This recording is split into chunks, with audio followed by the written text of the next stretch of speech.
Nas profundezas da história antiga, entre as dobras do tempo e as páginas sagradas, encontramos a figura de um homem cujo nome ficou para sempre vinculado a um dos momentos mais transcendentais da humanidade. Um homem que, com um simples gesto, uma lavagem de mãos que pretendia isentá-lo de toda a culpa, selou seu destino e ficou preso no drama eterno de uma decisão que mudaria o curso da história. Este homem foi Pôncio Pilatos, o governador romano da Judéia, que julgou Jesus de Nazaré. Sua história é complexa, cheia de nuances políticas, culturais e espirituais. É a história de um funcionário do vasto Império Romano, um homem preso entre o dever para com seu imperador e as intrigas de uma província rebelde. É também a história de alguém que se encontrou cara a cara com a verdade encarnada e, mesmo reconhecendo sua inocência, o entregou à morte. Nas páginas seguintes, exploraremos a vida de Pôncio Pilatos antes de seu famoso encontro com Jesus, as circunstâncias que cercaram seu governo na Judéia, seu papel no julgamento e crucificação do Messias e o que a história e as tradições nos contam sobre seu destino posterior. Adentraremos no coração de um homem que ficou para sempre marcado por uma decisão, examinando como sua vida se entrecruzou com o plano divino de salvação. Esta é a história de Pôncio Pilatos, o homem que julgou o juiz do universo. As Escrituras guardam silêncio sobre os primeiros anos da vida de Pôncio Pilatos.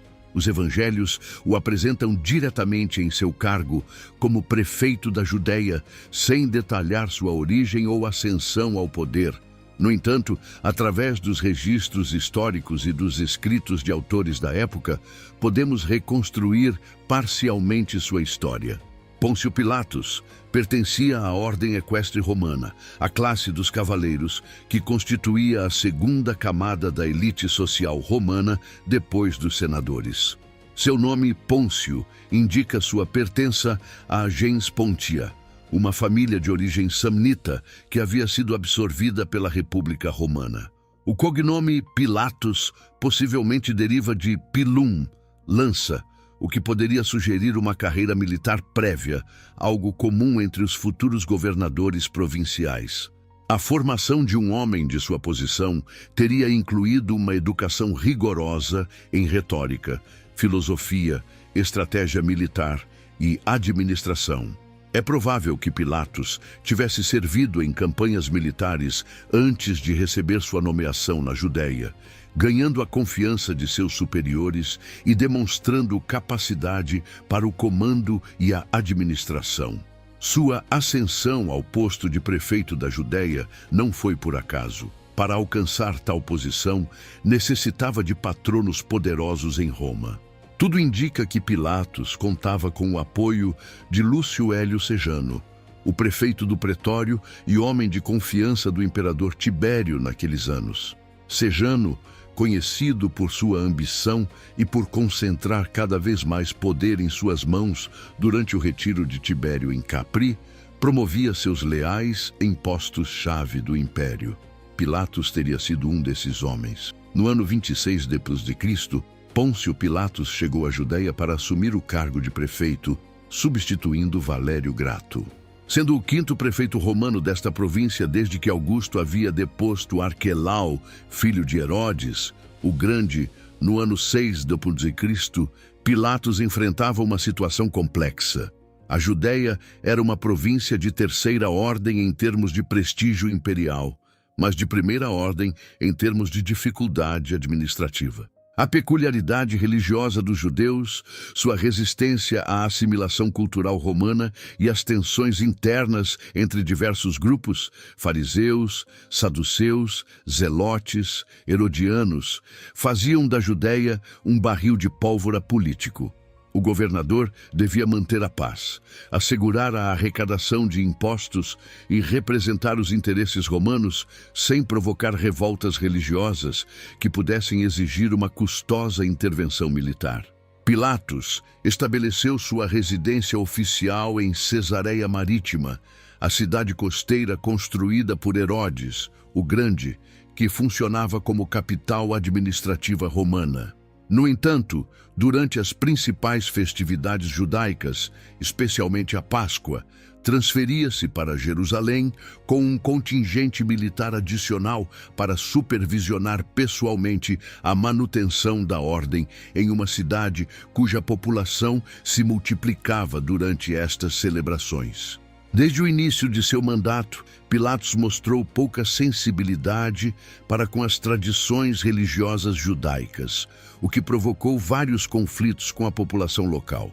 Segundo o historiador judeu Flávio Joséfo, Pilatos introduziu estandartes militares com imagens do imperador em Jerusalém durante a noite, uma ação que os judeus consideraram uma profanação, pois violava o mandamento contra as imagens. Quando uma multidão de judeus viajou a Cesareia para protestar, Pilatos inicialmente ameaçou executá-los, mas finalmente cedeu e retirou os estandartes. Em outra ocasião, confiscou fundos do tesouro do templo, o Corbã, para financiar a construção de um aqueduto. Embora a obra beneficiasse a cidade de Jerusalém, o uso de dinheiro sagrado provocou distúrbios que Pilatos reprimiu violentamente, enviando soldados vestidos de civil para golpear os manifestantes. O evangelista Lucas menciona outro incidente sangrento no qual Pilatos havia misturado o sangue de alguns galileus com o dos sacrifícios que ofereciam, uma referência a uma matança de peregrinos galileus no templo, possivelmente por suspeitas de sedição. Esses primeiros anos de governo revelavam um Pilatos pragmático, determinado a impor a autoridade romana, mas também capaz de recuar quando a resistência ameaçava provocar uma crise maior. Era um administrador que buscava o equilíbrio entre a firmeza e a flexibilidade, embora frequentemente se inclinasse mais para a primeira que para a segunda. Enquanto isso, na Galileia, uma região vizinha governada por Herodes Antipas, um profeta nazareno chamado Jesus começava seu ministério público. Seus ensinamentos e milagres atraíam multidões e sua fama se estendia rapidamente. Logo, o destino deste pregador galileu se cruzaria com o do prefeito romano, em um encontro que mudaria para sempre ambas as vidas.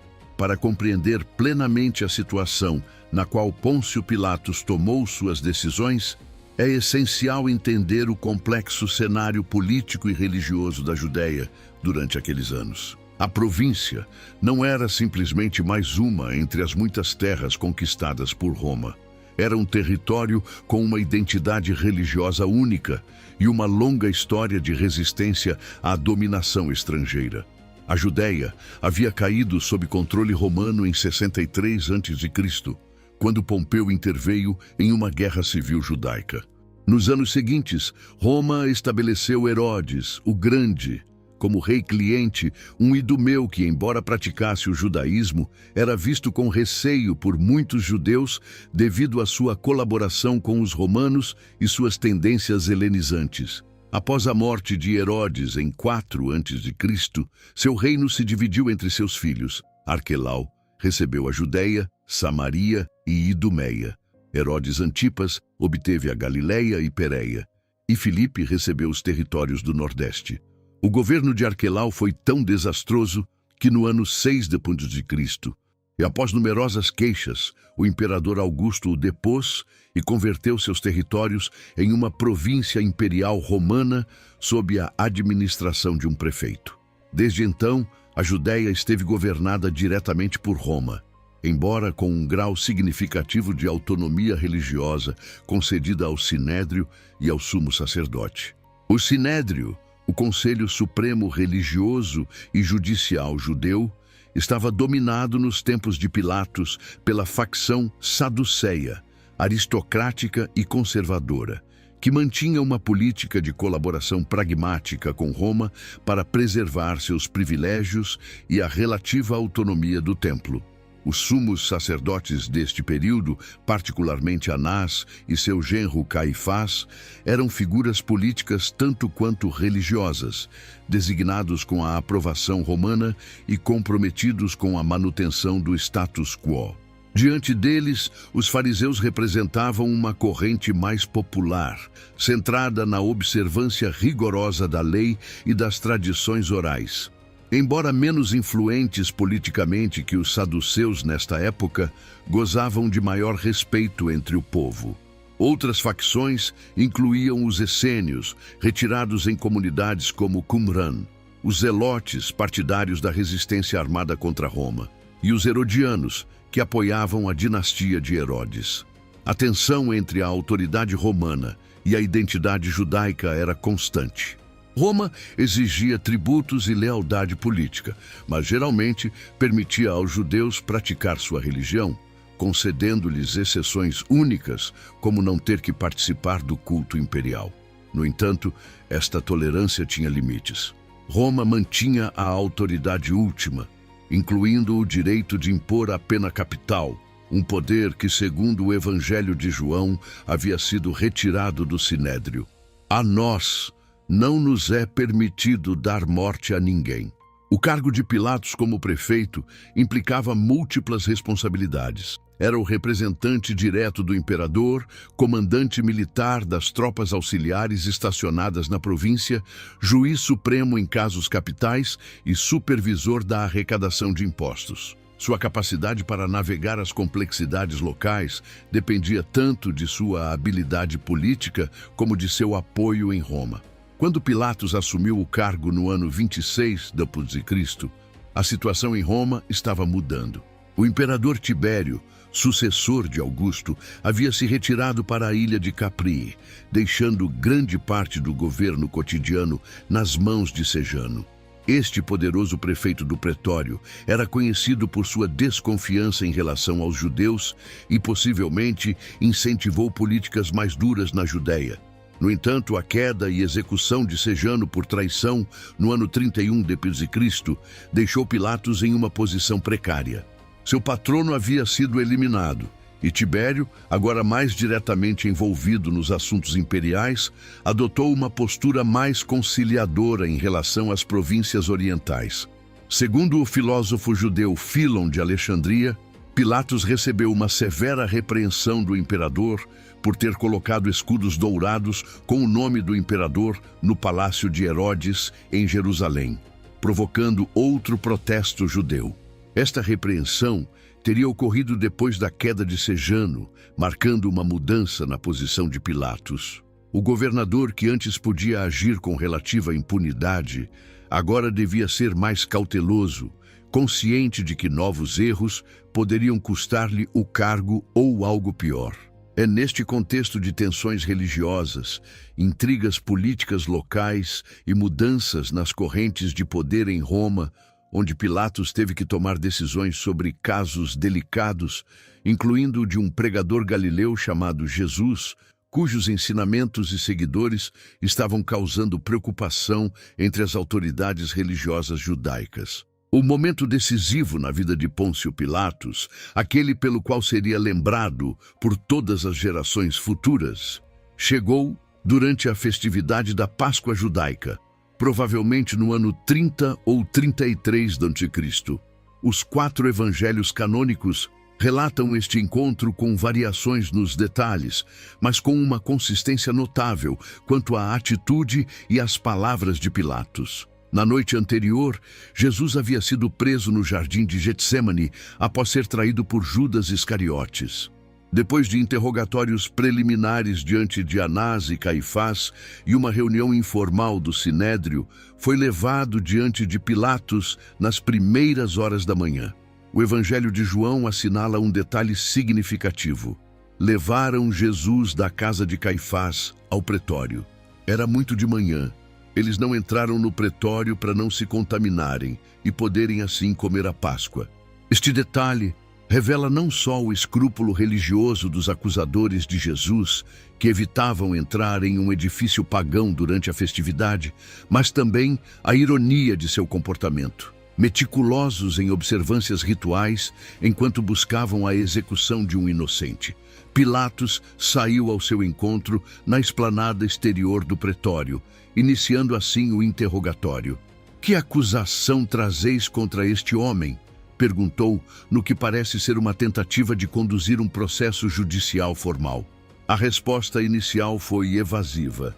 Se este não fosse malfeitor, não o teríamos entregado, sugerindo que esperavam que Pilatos simplesmente ratificasse seu juízo sem maior investigação. Insatisfeito, Pilatos respondeu: "Tomai-o vós e julgai-o segundo vossa lei." Ao que os judeus responderam que não lhes estava permitido executar ninguém. Lucas fornece detalhes sobre as acusações específicas. Encontramos este alvoroçando nossa nação, proibindo pagar tributo a César e dizendo que ele é o Cristo, um rei. Estrategicamente, haviam transformado as acusações religiosas em cargos políticos que poderiam interessar ao prefeito romano. Pilatos, então, interrogou pessoalmente Jesus, centrando-se na acusação política. "És tu o rei dos judeus?" A resposta de Jesus foi profunda. "Meu reino não é deste mundo. Se meu reino fosse deste mundo, meus servos lutariam para que eu não fosse entregue aos judeus. Mas meu reino não é daqui." Este intercâmbio alcança seu ponto culminante com a famosa pergunta filosófica de Pilatos: "Que é a verdade?" Sem esperar resposta, saiu de novo e declarou: "Eu não encontro nele nenhum delito." Era a primeira de várias declarações de inocência que Pilatos faria naquele dia. Ao descobrir que Jesus era galileu e, portanto, da jurisdição de Herodes Antipas, Pilatos aproveitou a presença do tetrarca em Jerusalém para a festividade e enviou Jesus diante dele. Lucas é o único evangelista que relata este episódio, no qual Herodes, depois de interrogar infrutuosamente Jesus e permitir que seus soldados zombassem dele, o devolveu a Pilatos sem encontrá-lo culpado dos cargos. De volta diante de Pilatos, a pressão aumentava. Era costume durante a Páscoa que o governador romano liberasse um prisioneiro como gesto de boa vontade. Pilatos tentou usar esta tradição para libertar Jesus, oferecendo ao povo escolher entre ele e Barrabás, um conhecido insurgente. "A quem quereis que vos solte? A Barrabás ou a Jesus, chamado o Cristo?" Enquanto esperava a resposta, Mateus relata que Pilatos recebeu uma mensagem de sua esposa: "Não tenhas nada que ver com esse justo, porque hoje sofri muito em sonhos por causa dele." Este detalhe, único em Mateus, adiciona outra dimensão ao dilema moral de Pilatos. Não só seu próprio juízo, mas também o aviso sobrenatural recebido através de sua esposa assinalavam a inocência de Jesus. No entanto, as autoridades judaicas persuadiram a multidão para que pedisse a liberação de Barrabás e a crucificação de Jesus. Confrontado com esta demanda, Pilatos perguntou: "Que mal fez ele?" A resposta foi um clamor crescente pedindo a crucificação. Vendo que não conseguia nada e que o tumulto aumentava, Pilatos tomou água e lavou as mãos diante da multidão, dizendo: "Inocente sou do sangue deste justo, lá convosco." Era um gesto simbólico que buscava transferir a responsabilidade moral aos acusadores, embora mantivesse a responsabilidade legal e política da decisão. A seguir, Pilatos ordenou que Jesus fosse flagelado, talvez como uma última tentativa de satisfazer a multidão com um castigo menor que a execução. A flagelação romana era um castigo brutal que frequentemente deixava o condenado à beira da morte. Depois, os soldados romanos, zombando da acusação de realeza, colocaram uma coroa de espinhos sobre a cabeça de Jesus. Vestiram-no com um manto púrpura e golpearam-no, dizendo: "Salve, Rei dos Judeus!" Pilatos então apresentou Jesus diante da multidão, dizendo: "Eis o homem", ex homo, talvez esperando provocar compaixão. Ao ver que a multidão seguia pedindo sua crucificação, Pilatos tentou uma vez mais libertá-lo, mas os líderes judeus responderam: "Se soltas este, não és amigo de César. Todo aquele que se faz rei se opõe a César." Esta ameaça implícita de acusá-lo de frouxidão diante da traição tocou o ponto fraco de Pilatos. Em um império onde as acusações de deslealdade podiam ser fatais, especialmente para um governador cujo patrono havia caído em desgraça, Pilatos não podia arriscar-se a ser denunciado diante de Tibério. Finalmente cedeu e entregou-lhes Jesus para que fosse crucificado. Um último gesto de desafio foi a inscrição que Pilatos ordenou colocar sobre a cruz: Jesus o Nazareno, Rei dos Judeus, escrita em hebraico, latim e grego. Quando os principais sacerdotes protestaram, pedindo que se modificasse para indicar que era só uma pretensão de Jesus, Pilatos respondeu firmemente: "O que escrevi, escrevi." Assim concluiu o encontro entre Pilatos e Jesus, o juiz terreno e o juiz divino. Pilatos havia reconhecido a inocência de Jesus, havia tentado várias estratégias para libertá-lo, mas finalmente havia cedido diante da pressão política. Seu nome ficaria para sempre associado a este ato, incluído no credo cristão: crucificado sob Pôncio Pilatos. Sua decisão, tomada em um canto do império, teria repercussões eternas. As Escrituras nos relatam os eventos sobrenaturais que seguiram a crucificação de Jesus sob a autoridade de Pôncio Pilatos.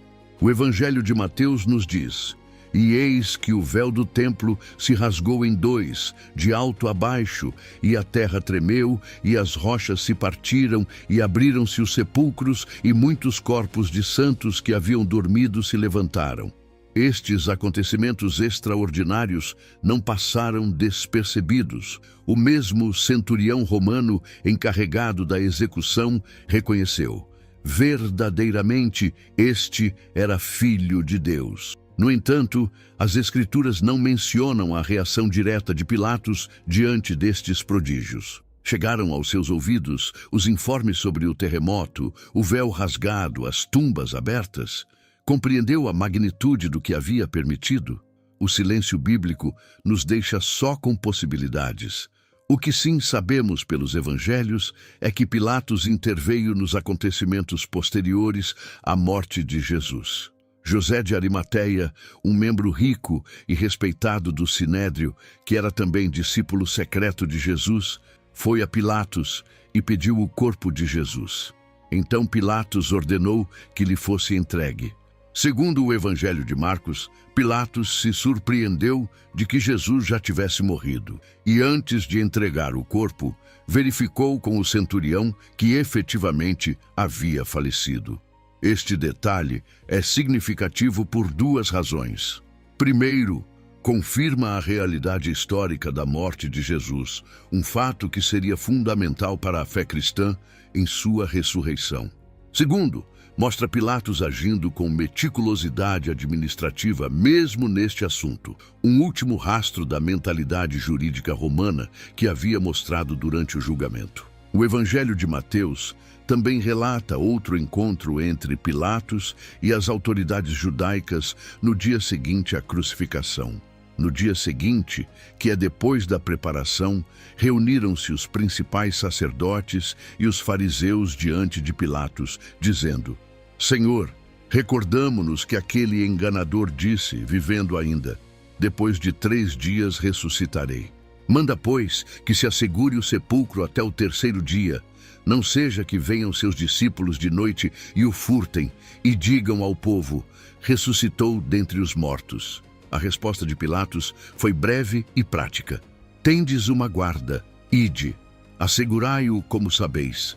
Alguns interpretam esta resposta como se Pilatos estivesse designando soldados romanos para guardar a tumba, enquanto outros entendem que simplesmente estava autorizando os sacerdotes a usar sua própria guarda do templo para este propósito.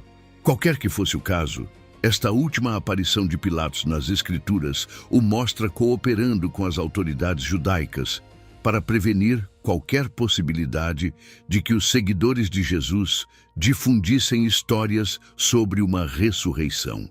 Ironia divina. As mesmas medidas tomadas para evitar rumores de ressurreição se converteriam em evidência de que realmente havia ocorrido, quando os guardas relataram a tumba vazia, apesar de sua vigilância. Com isto, Pilatos desaparece da narrativa bíblica. Não sabemos como reagiu diante dos informes da ressurreição, nem se estes chegaram aos seus ouvidos. O livro dos Atos, que relata a expansão inicial do cristianismo, não o menciona mais, centrando-se nas atividades dos apóstolos e nas novas comunidades de crentes. No entanto, a crescente comunidade cristã não esqueceu o papel de Pilatos. Em uma das primeiras pregações recolhidas em Atos, Pedro se dirige aos judeus dizendo: "O Deus de Abraão, de Isaque e de Jacó, o Deus de nossos pais, glorificou a seu filho Jesus, a quem vós entregastes e negastes diante de Pilatos, quando este havia resolvido soltá-lo." Esta referência sublinha a percepção inicial de Pilatos como alguém que reconheceu a inocência de Jesus, mas cedeu diante da pressão. Enquanto os primeiros cristãos começavam a formular seus credos e confissões de fé, o nome de Pilatos se incluiu como uma referência histórica que ancorava os eventos da paixão em um momento e lugar concretos. A menção de Pilatos situava a crucificação na história, não no mito, afirmando que Jesus sofreu sob um governador romano específico durante o reinado do imperador Tibério. Para o próprio Pilatos, os dias posteriores à crucificação devem ter sido complexos. Como governador romano tinha muitas responsabilidades, e o caso de Jesus, embora significativo para a posteridade, provavelmente não foi mais que outro dia turbulento em sua administração. Não podia saber que aquele a quem havia enviado à cruz ressuscitaria e que seu próprio nome ficaria para sempre ligado a este evento. Teve Pilatos algum indício do erro trágico que havia cometido? Atormentou-o a dúvida nos dias e meses seguintes? Lembrou das palavras de Jesus sobre a verdade e o reino que não era deste mundo? As Escrituras calam sobre estas questões, deixando que a história posterior e as tradições tentem preencher estes silêncios. O que sim sabemos é que continuou como prefeito da Judéia durante alguns anos mais, até que outro incidente, não relacionado com o cristianismo, provocaria sua queda. Como veremos, o homem que lavou as mãos para evitar a responsabilidade pelo sangue de um inocente enfrentaria finalmente as consequências de suas decisões. O silêncio das Escrituras sobre a vida posterior de Pilatos se complementa com os registros históricos seculares que nos permitem conhecer o final de seu mandato como prefeito da Judéia. Segundo o historiador judeu Flávio Josefo, Pilatos governou durante 10 anos, desde 26 até 36 a.C., e um período relativamente longo para um administrador provincial romano, o que sugere que, apesar dos conflitos, manteve suficiente apoio em Roma. No entanto, sua carreira terminou abruptamente devido a um incidente com os samaritanos, um grupo étnico-religioso relacionado com os judeus, mas considerado heterodoxo por estes. De acordo com Josefo, em suas Antiguidades Judaicas, um líder samaritano havia convocado seus seguidores a ascender ao Monte Garizim, seu lugar sagrado, prometendo-lhes mostrar os vasos sagrados que Moisés supostamente havia enterrado ali. Uma grande multidão se reuniu armada na aldeia de Tiratana, ao pé da montanha. Pilatos, interpretando esta reunião como o prelúdio de uma rebelião, enviou tropas para dispersar a multidão. Os soldados romanos atacaram violentamente, matando muitos samaritanos e capturando outros, que depois foram executados. Esta resposta desproporcional provocou que os líderes samaritanos apresentassem uma queixa formal diante de Lúcio Vitélio, o legado romano da Síria, acusando Pilatos de massacre e excesso de autoridade. Vitélio, que tinha autoridade sobre os governadores das províncias menores da região, ordenou que Pilatos regressasse a Roma para responder diante do imperador Tibério por suas ações. Segundo Josefo, Pilatos se dirigiu à capital imperial, mas antes de sua chegada, Tibério havia falecido, 16 de março de 37 d.C., sendo sucedido por Calígula. Esta viagem marcou o fim da carreira administrativa de Pilatos. Não há registros históricos confiáveis sobre seu julgamento em Roma, nem sobre seu destino posterior. Neste ponto, a história verificável termina e começam as tradições e lendas que tentaram preencher o vazio. É importante notar que a queda de Pilatos não esteve relacionada com seu manejo do caso de Jesus. Nos anos posteriores à crucificação, o movimento cristão estava apenas começando a se estender, principalmente entre comunidades judaicas, e ainda não atraía suficiente atenção das autoridades romanas como para afetar a carreira de um governador provincial. No entanto, este final administrativo, marcado por outro ato de força excessiva, mostra um padrão no comportamento de Pilatos. Sua tendência a responder com violência desproporcional diante de situações que percebia como ameaças à ordem pública. O mesmo temperamento que o levou a misturar o sangue dos galileus com seus sacrifícios e a reprimir brutalmente protestos contra o uso de fundos do templo, também selou seu destino político. O que isto diz sobre o homem que julgou Jesus? Mostra-nos alguém cuja prioridade era manter o controle e a estabilidade a qualquer custo. Um administrador que via ameaças potenciais em reuniões populares e que não hesitava em usar a força para dispersá-las. Um governante que, ironicamente, terminou perdendo sua posição precisamente pelo tipo de ação contundente que provavelmente considerava necessária para cumprir seu dever. O final do governo de Pilatos também ilustra uma verdade presente ao longo das Escrituras. Ninguém escapa finalmente das consequências de suas ações. O homem que lavou as mãos em um gesto simbólico de evasão de responsabilidade foi finalmente chamado a prestar contas por suas decisões. Como diz o livro de Gálatas, não vos enganeis, Deus não se deixa escarnecer, pois tudo o que o homem semear, isso também ceifará. Na queda de Pilatos ocorreu aproximadamente 3 anos depois da crucificação de Jesus. Durante esse intervalo, enquanto ele continuava com suas tarefas administrativas na Judéia, a mensagem do Cristo ressuscitado começava a se estender silenciosamente, primeiro em Jerusalém e depois nas regiões vizinhas. Pouco podia imaginar Pilatos que aquele julgamento apressado de uma sexta-feira de Páscoa se converteria no evento central de uma fé que transformaria o mundo, e que seu próprio nome ficaria inscrito na história não por suas realizações administrativas, mas por seu papel na crucificação do Filho de Deus. Com a retirada de Pilatos da Judéia e seu desaparecimento dos registros históricos oficiais, começa um capítulo diferente na história deste personagem. Durante os séculos posteriores, enquanto o cristianismo se expandia pelo Império Romano e além, surgiram numerosas tradições e lendas que tentavam explicar o que ocorreu com o homem que havia condenado Cristo. Estas narrativas, embora não façam parte das escrituras canônicas e careçam de verificação histórica, refletem a profunda impressão que a figura de Pilatos deixou na consciência cristã primitiva e a necessidade de completar sua história com um final apropriado à magnitude de sua decisão. Uma das primeiras tradições sobre o destino de Pilatos aparece nos chamados Atos de Pilatos, ou Evangelho de Nicodemos, um texto apócrifo que provavelmente data do século IV. Este documento, que inclui uma suposta correspondência entre Pilatos e o imperador Tibério, sugere que Pilatos se converteu ao cristianismo.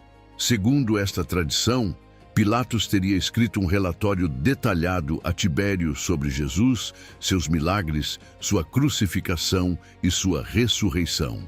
Impressionado por este relatório, Tibério teria proposto ao Senado incluir Cristo entre os deuses romanos, mas o Senado teria rejeitado a proposta.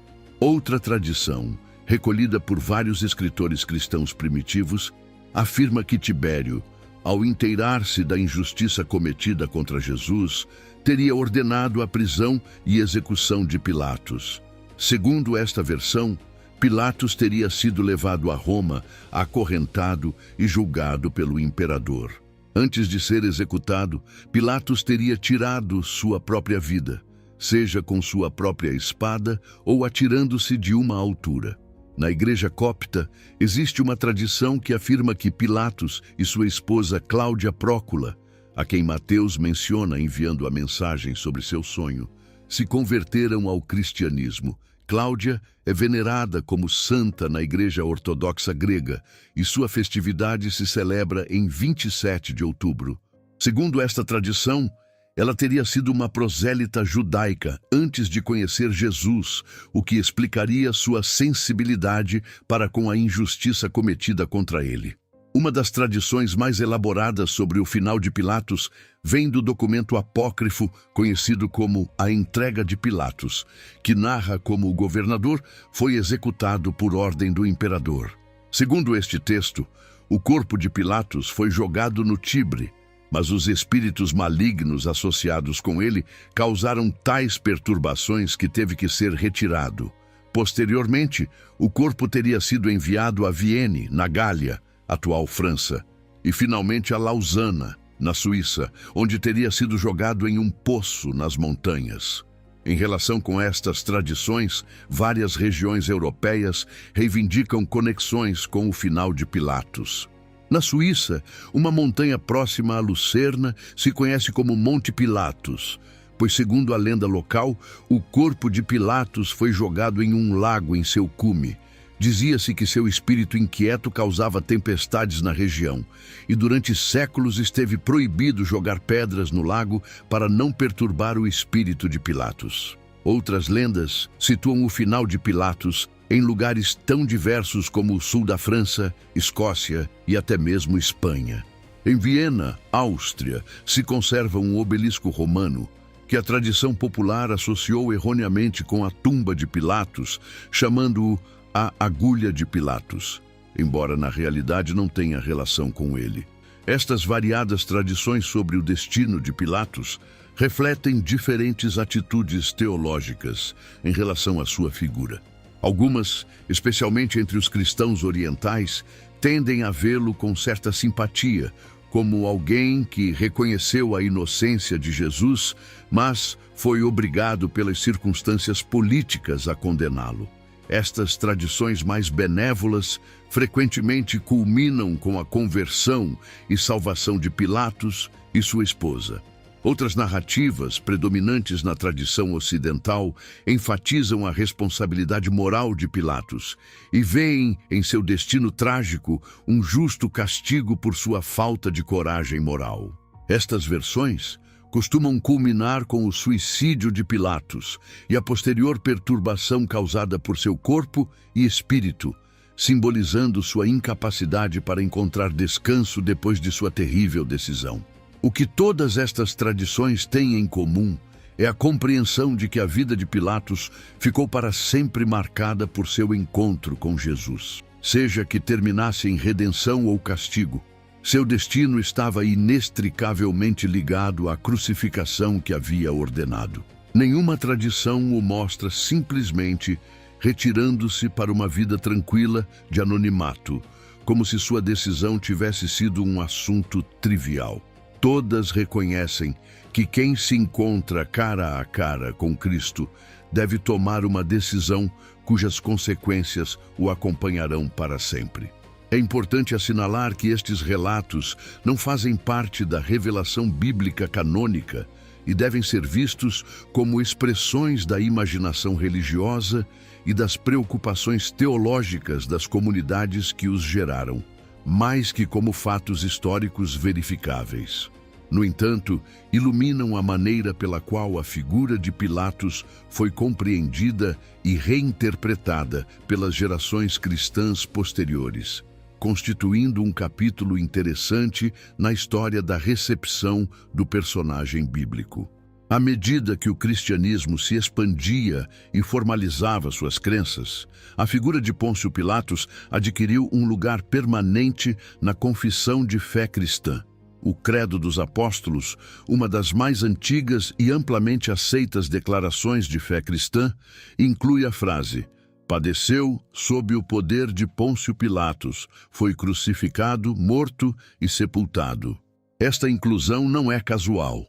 Situa a paixão de Cristo em um contexto histórico específico, sob um governador romano concreto, sublinhando a realidade histórica dos eventos sobre os quais se fundamenta a fé. A menção de Pilatos no Credo tem um propósito teológico. Estabelece que a salvação cristã ocorre na história real, não em um reino mítico atemporal. Jesus sofreu e morreu durante o governo de um prefeito romano, cuja existência está documentada em registros históricos seculares. De fato, uma das primeiras confirmações arqueológicas não bíblicas da existência de Pilatos é a chamada Pedra de Pilatos, um bloco de pedra calcária descoberto em 1961 no Teatro Romano de Cesareia Marítima, que leva uma inscrição parcialmente conservada mencionando Pôncio Pilatos, prefeito da Judéia. Nos primeiros séculos do cristianismo, quando a igreja enfrentava perseguições, a figura de Pilatos foi às vezes utilizada em apologética para argumentar que até mesmo as autoridades romanas haviam reconhecido inicialmente a inocência de Jesus. Alguns escritores cristãos primitivos, como Tertuliano, chegaram a sugerir que Pilatos era já cristão em sua consciência por ter tentado libertar Jesus. Esta interpretação, relativamente favorável de Pilatos, contrastava com a atitude em relação aos líderes judeus, que frequentemente eram retratados como os principais responsáveis pela morte de Jesus. Lamentavelmente, esta tendência contribuiu para o desenvolvimento do antissemitismo cristão em séculos posteriores, uma distorção da mensagem evangélica que teria terríveis consequências históricas. A figura de Pilatos também apareceu em textos apócrifos cristãos, como o já mencionado Evangelho de Nicodemos, que inclui uma seção chamada Acta Pilati, ou Atos de Pilatos. Estes documentos, embora não reconhecidos como canônicos, foram amplamente lidos e exerceram influência na percepção popular do personagem. À medida que o cristianismo se convertia na religião oficial do Império Romano, a atitude em relação a Pilatos tornou-se mais crítica. Santo Agostinho, por exemplo, condenou o comportamento de Pilatos como moralmente covarde, argumentando que sua tentativa de evadir a responsabilidade através da lavagem de mãos não o isentava de culpa. Para Agostinho, Pilatos representava aqueles que conhecem o correto, mas carecem da coragem moral para agir conforme essa convicção. Na Igreja Ortodoxa Etíope, desenvolveu-se uma tradição única a respeito de Pilatos. Em 25 de junho, se celebra a festa de Pilatos e sua esposa, considerando os santos que se converteram ao cristianismo. Esta tradição considera que Pilatos foi obrigado a condenar Jesus contra sua vontade e o vê como um mártir que posteriormente morreu por sua fé cristã. Esta interpretação positiva de Pilatos é excepcional no cristianismo e contrasta notavelmente com a visão ocidental. Durante a Idade Média, a figura de Pilatos apareceu frequentemente nos ciclos de paixão, tanto em literatura como em arte. Os dramas da paixão medievais frequentemente o representavam como um governante indeciso, preso entre seu reconhecimento da inocência de Jesus e as pressões políticas que o levaram a ordenar sua crucificação. Em algumas representações artísticas, era retratado como um símbolo da autoridade secular que, embora reconheça a verdade do cristianismo, age contra ela por considerações políticas.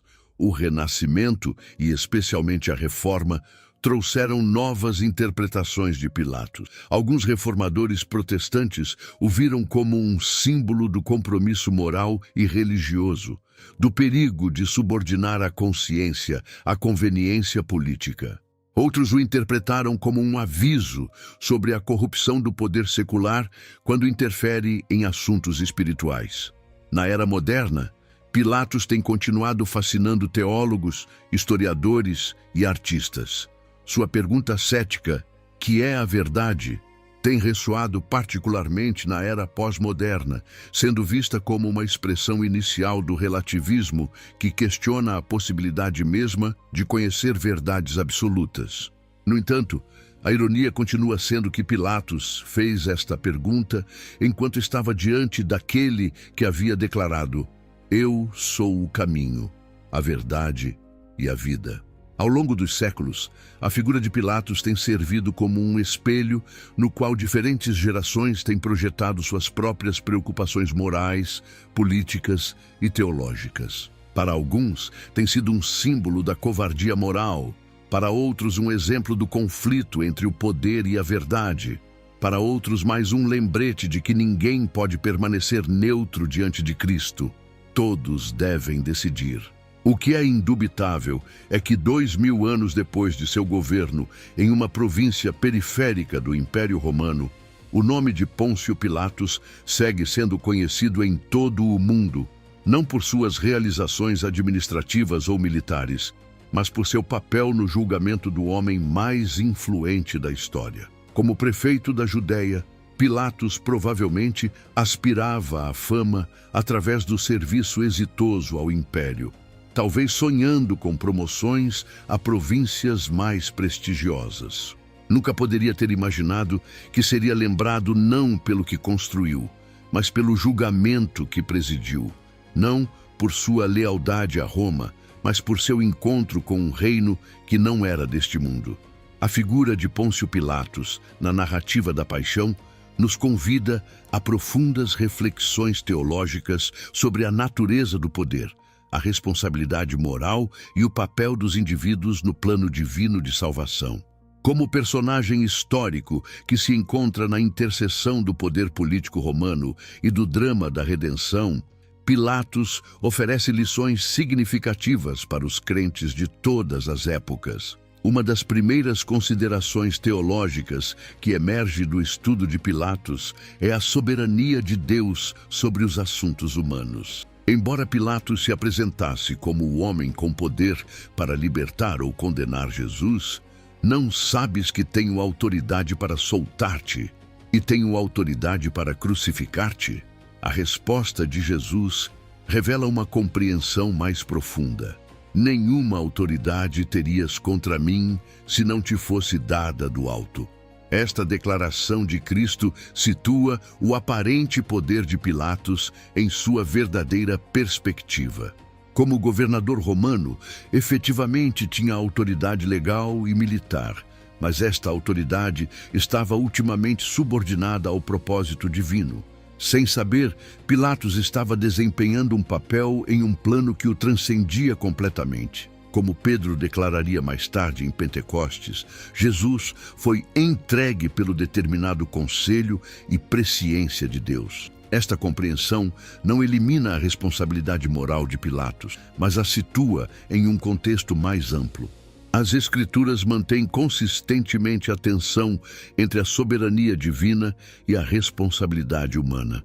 O mesmo versículo de Atos que menciona o determinado conselho de Deus também afirma que Cristo foi crucificado por mãos de iníquos. O plano de Deus se cumpriu através das decisões livres de atores humanos que seguiam sendo moralmente responsáveis por suas escolhas. Pilatos, portanto, representa um paradoxo teológico, um instrumento no plano divino de salvação que, ao mesmo tempo, é responsável por sua falta de integridade moral.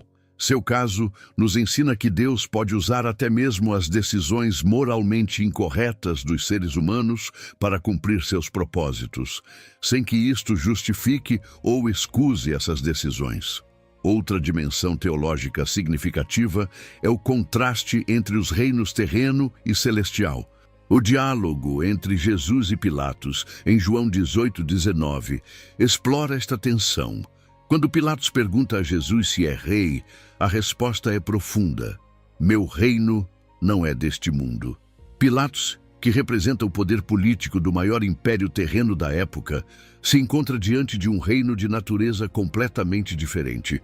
Este contraste se faz mais agudo quando consideramos que, historicamente, o império que Pilatos representava desapareceu, enquanto o reino que Jesus proclamava continua se expandindo. A aparente vitória de Roma na crucificação se revelou como sua derrota, enquanto a aparente derrota de Cristo se transformou em vitória através da ressurreição. A história de Pilatos nos lembra a transitoriedade do poder político diante da eternidade do reino de Deus. O encontro entre Pilatos e Jesus também levanta importantes questões sobre a verdade e como a reconhecemos. A famosa pergunta de Pilatos, que é a verdade, ressoa como uma das grandes interrogações filosóficas da história. O que faz com que este momento seja particularmente significativo é que Pilatos formula esta pergunta enquanto está diante daquele que havia declarado ser a verdade. A ironia é profunda. O governador pergunta pela natureza da verdade, mas não espera uma resposta. Sai imediatamente depois de fazer a pergunta. Seu ceticismo representa uma postura que segue sendo comum, a disposição para colocar perguntas fundamentais sem a paciência para buscar respostas sinceramente. Pilatos encarna assim aqueles que estão intelectualmente intrigados pelas questões espirituais, mas não suficientemente comprometidos como para permitir que as respostas transformem suas vidas. A lavagem de mãos de Pilatos se converteu em um símbolo universal da evasão de responsabilidade. Teologicamente, este gesto ilustra a futilidade de tentar eludir a responsabilidade moral mediante rituais externos ou declarações verbais. O sangue que Pilatos tentou lavar simbolicamente permaneceu em suas mãos em um sentido moral, lembrando-nos que há decisões cujas consequências não podemos simplesmente lavar. Esta cena contrasta poderosamente com outra água na narrativa da paixão, a que Jesus usou para lavar os pés de seus discípulos. Enquanto Pilatos usa a água para distanciar-se de sua responsabilidade, Jesus a usa como sinal de serviço e amor. Estas duas águas representam caminhos opostos, o da evasão moral e o do amor sacrificial. A história de Pilatos também nos mostra o perigo de subordinar a justiça à conveniência política. Embora reconheça repetidamente a inocência de Jesus, finalmente permite sua execução para manter a ordem pública e proteger sua posição. Esta disposição para comprometer princípios morais fundamentais por ganhos temporários representa uma tentação constante, não só para os líderes políticos, mas para todos os crentes. Finalmente, a figura de Pilatos nos convida a considerar que ninguém pode permanecer neutro diante de Cristo.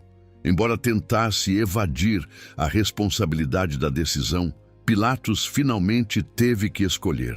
Sua tentativa de lavar as mãos sublinha a impossibilidade da neutralidade, ou libertar Jesus ou entregá-lo à crucificação. Não havia uma terceira opção. Esta verdade segue sendo relevante para todos os que se encontram com a mensagem de Cristo. Como o próprio Jesus advertiu, quem não é comigo é contra mim. A história de Pilatos nos lembra que, diante da verdade encarnada, todos devemos tomar uma decisão, e que tentar evadir esta responsabilidade é, em si mesmo, uma escolha com consequências eternas. A história de Pôncio Pilatos, embora ocorrida há 2 milênios, contém lições surpreendentemente relevantes para a nossa sociedade contemporânea. Sua figura segue nos interpelando com perguntas sobre a integridade moral, a responsabilidade pessoal e a coragem para defender a verdade, ainda quando seja politicamente inconveniente. Uma das lições mais evidentes da história de Pilatos é o perigo de priorizar a conveniência política sobre os princípios morais. Em um mundo onde as decisões frequentemente se tomam baseando-se em pesquisas de opinião, tendências em redes sociais ou cálculos de vantagem política, Pilatos representa o arquétipo do líder que sabe o que é correto, mas carece da coragem moral para agir em consequência. Sua pergunta à multidão, que pois farei de Jesus, chamado o Cristo, revela um homem que delega sua responsabilidade moral na opinião majoritária em lugar de seguir sua própria convicção sobre a inocência do acusado. Esta abdicação da responsabilidade moral por parte dos líderes segue sendo um problema em nossas sociedades democráticas. Os cristãos estão chamados a recordar que a moralidade não se determina por votação popular e que a liderança verdadeira às vezes requer tomar decisões impopulares baseadas em princípios mais elevados que a aprovação pública. Outra lição contemporânea provém do famoso gesto de Pilatos de lavar as mãos. Em uma época caracterizada pela difusão de responsabilidade e a cultura da desculpa, este símbolo antigo de evasão moral segue sendo poderosamente relevante. Pilatos tentou criar distância entre si mesmo e as consequências de sua decisão mediante um ritual público, declarando: "Inocente sou do sangue deste justo." Em nosso mundo moderno, vemos versões sofisticadas desta lavagem de mãos. Corporações que evitam responsabilidade por danos ambientais através de campanhas de relações públicas, políticos que utilizam bodes expiatórios para evitar o escrutínio de suas políticas, ou indivíduos que justificam comportamentos eticamente questionáveis, apelando a circunstâncias atenuantes. A história de Pilatos nos lembra que estas estratégias de evasão não eliminam a responsabilidade moral, simplesmente a ocultam temporariamente. O intercâmbio entre Pilatos e Jesus sobre a verdade tem uma relevância particular em nossa era pós-verdade. A pergunta cética de Pilatos, que é a verdade, ressoa profundamente em um tempo caracterizado por fatos alternativos, manipulação midiática e relativismo moral. Assim como Pilatos, muitas pessoas hoje questionam se a verdade objetiva sequer existe ou se tudo é simplesmente uma questão de perspectiva e poder. A resposta cristã a este ceticismo não é a imposição autoritária, mas o testemunho paciente de uma verdade que liberta. Diante do cinismo de Pilatos, que pergunta, mas não espera a resposta, os seguidores de Cristo estão chamados a viver de maneira que convide outros a considerar a possibilidade de verdades absolutas que dão significado e direção à existência humana. A tensão entre poder e justiça, tão evidente no julgamento de Jesus, segue sendo uma dinâmica central em nossas sociedades. Pilatos tinha o poder legal para libertar um inocente, mas carecia da vontade moral para usá-lo corretamente quando se enfrentava a pressões políticas. Seu caso nos lembra que o poder sem princípios morais invariavelmente conduz à injustiça e que os sistemas legais, embora necessários, não garantem por si mesmos resultados justos. Para os cristãos contemporâneos, isto implica um chamado a se envolver construtivamente nos sistemas políticos e legais, não simplesmente para adquirir poder, mas para assegurar que o poder se exerça com justiça. Também sugere a necessidade de coragem moral para defender o correto, ainda quando sistemas poderosos o ameacem. O dilema de Pilatos também ilumina as complexidades da tomada de decisões em contextos organizacionais. Como administrador romano, Pilatos operava dentro de uma estrutura de poder hierárquica, com expectativas claras sobre a manutenção da ordem e a lealdade ao imperador.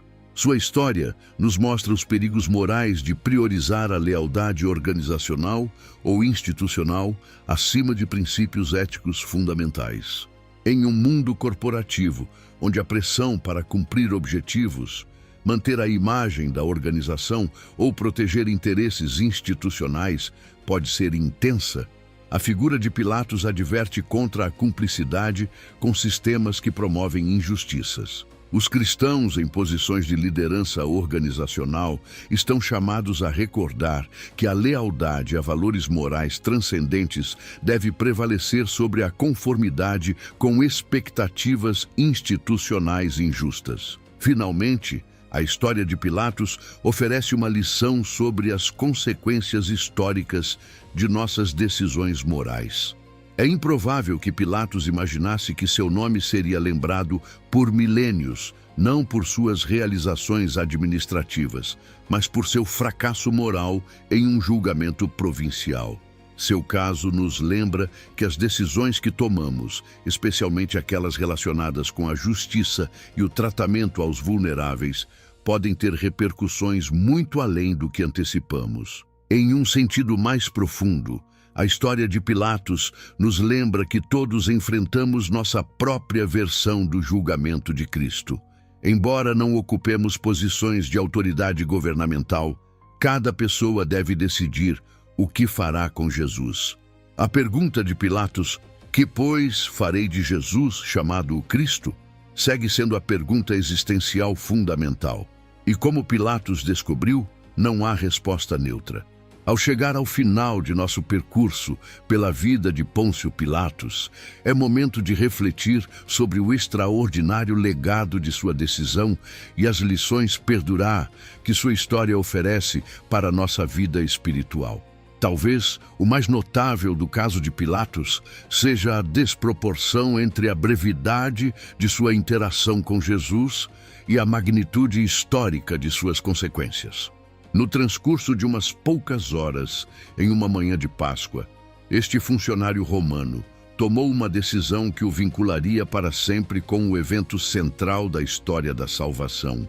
Milhões de pessoas que nunca ouviram falar das políticas administrativas de Pilatos ou de suas obras públicas na Judéia conhecem seu nome por essa única decisão: a condenação de Jesus de Nazaré. Esta desproporção nos lembra que nem sempre podemos predizer que momentos ou decisões de nossa vida terão o maior impacto. Às vezes, um encontro aparentemente rotineiro, uma decisão tomada sob pressão ou uma escolha que parece pragmática no momento pode ter consequências eternas. Como Pilatos, todos enfrentamos situações onde os valores morais e as pressões práticas entram em conflito. E nossas respostas a estes momentos revelam nosso verdadeiro caráter. O caso de Pilatos também ilustra como as pessoas podem reconhecer a verdade, mas ainda assim falhar em agir conforme ela. Nos evangelhos, Pilatos declara repetidamente a inocência de Jesus. Eu não acho nele nenhum delito. João 19:6. Diferentemente de muitos personagens na narrativa da paixão, o problema de Pilatos não era a ignorância ou o mal-entendido.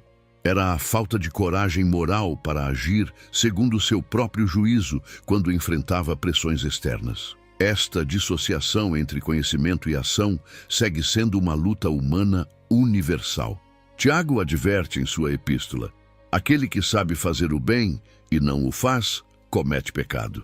A tragédia de Pilatos é precisamente que sabia o correto, mas escolheu o expediente, um padrão que segue repetindo a humanidade. Talvez a lição mais profunda da história de Pilatos seja a impossibilidade da neutralidade diante de Cristo. Pilatos tentou desesperadamente manter-se neutro no caso de Jesus. Ofereceu libertar um prisioneiro para a Páscoa. Enviou Jesus a Herodes. Propôs a flagelação como compromisso. Lavou simbolicamente as mãos. Cada gesto representava uma tentativa de evitar a responsabilidade de tomar uma posição clara. No entanto, ao final, teve que decidir. Não havia posição intermediária entre libertar Jesus ou entregá-lo à crucificação. Este aspecto da história de Pilatos reflete uma verdade espiritual fundamental. Diante de Cristo, a neutralidade é impossível. Como o próprio Jesus advertiu: quem não é comigo é contra mim, e quem comigo não ajunta espalha. Em nossa sociedade pluralista contemporânea, frequentemente se valoriza a neutralidade como uma virtude. Pilatos poderia ser visto como um administrador secular tratando de navegar sensibilidades religiosas sem tomar partido. Mas sua história demonstra que nas questões morais fundamentais, a neutralidade é uma ilusão que frequentemente mascara a cumplicidade com a injustiça. Paradoxalmente, embora Pilatos pronunciasse a sentença de morte contra Jesus, sua própria vida ficou definida por esse encontro. Seu nome é mencionado no credo cristão não como um vilão, mas como um marcador histórico. Padeceu sob Pôncio Pilatos. Esta menção regular na confissão de fé cristã assegura que, enquanto existir o cristianismo, o nome de Pilatos será lembrado. Esta perdurabilidade histórica contrasta agudamente com a transitoriedade do poder que Pilatos tanto valorizava. O império que representava caiu há muito tempo, o palácio de onde governava jaz em ruínas, e o sistema político que lhe deu autoridade foi substituído. No entanto, o reino que Jesus proclamou, esse reino não deste mundo, que Pilatos dificilmente podia compreender, continua se expandindo, tocando vidas e transformando sociedades. A ironia final é que Pilatos, que tinha poder temporal sobre a vida e morte de Jesus, é agora principalmente lembrado em relação àquele a quem condenou. Seu nome perdurou não por seu poder, mas por seu encontro com o verdadeiro poder, não por sua autoridade, mas por sua interação com a autoridade suprema. As Escrituras nos ensinam que os desígnios de Deus são inescrutáveis e seus caminhos incompreensíveis. O caso de Pilatos ilustra vividamente esta verdade. Um governador romano, cuja principal preocupação era manter a ordem e avançar em sua carreira, converteu-se em um ator-chave no drama da redenção. Sem entendê-lo, suas ações contribuíram para o cumprimento de profecias escritas séculos antes e ao plano divino para a salvação da humanidade. A história de Pilatos, portanto, não é simplesmente a tragédia de um homem que falhou moralmente. É também um testemunho de como a soberania de Deus pode operar mesmo através das decisões humanas equivocadas para cumprir seus propósitos eternos.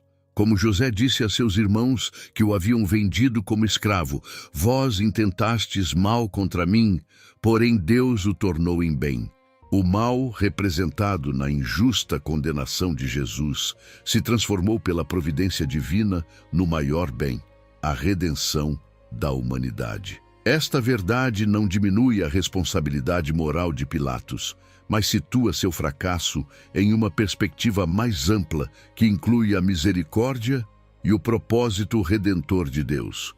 Nos lembra que nossos maiores fracassos, embora reais e com consequências, não são necessariamente a última palavra em nossa história. O Deus que pôde usar as ações de Pilatos para um propósito maior também pode redimir nossos fracassos e transformá-los em parte de uma história de graça. Para todos nós, a história de Pilatos permanece como uma poderosa advertência e um convite. Uma advertência sobre o perigo de comprometer a integridade moral por conveniência política ou pressão social. E um convite a responder com coragem e decisão quando nos encontramos diante da verdade, reconhecendo que nossas decisões, especialmente aquelas relacionadas com Cristo, têm consequências que transcendem o momento presente. 2000 anos depois, enquanto repetimos o credo que leva o nome de Pilatos, somos convidados a refletir. Como responderemos nós diante da presença da verdade? Tentaremos, como Pilatos, manter uma impossível neutralidade. Lavaremos as mãos diante de decisões morais difíceis. Ou teremos a coragem de defender o que é justo, mesmo quando o custo pessoal seja alto? A história de Pilatos nos lembra que todos enfrentamos nossa própria versão do julgamento de Cristo. Embora o título de governador tenha desaparecido há muito tempo, a pergunta que Pilatos formulou segue ressoando através dos séculos. Que, pois, farei de Jesus, chamado o Cristo? A resposta a esta pergunta segue definindo destinos, tanto nesta vida como na eternidade. Amados irmãos e irmãs que seguiram esta história até sua conclusão, Convido-os agora a um momento de reflexão pessoal sobre as lições que podemos extrair da vida de Pôncio Pilatos, este homem cujo nome ficou para sempre vinculado ao acontecimento central da história humana. Quantas vezes nós, como Pilatos, reconhecemos a verdade, mas carecemos da coragem para defendê-la? Quantas vezes tentamos lavar as mãos diante de decisões morais difíceis, pretendendo que podemos permanecer neutros quando a justiça exige uma postura clara? Quantas vezes cedemos diante de pressões externas, comprometendo nossos valores para evitar conflitos ou manter nossa comodidade? A figura de Pilatos nos confronta com estas perguntas incômodas, mas necessárias. Sua história é um espelho no qual podemos ver refletidas nossas próprias fraquezas e tentações. Mas, diferentemente de um simples relato moral, a narrativa bíblica não nos deixa simplesmente com uma advertência sobre o que devemos evitar. Também nos oferece a esperança de um caminho diferente.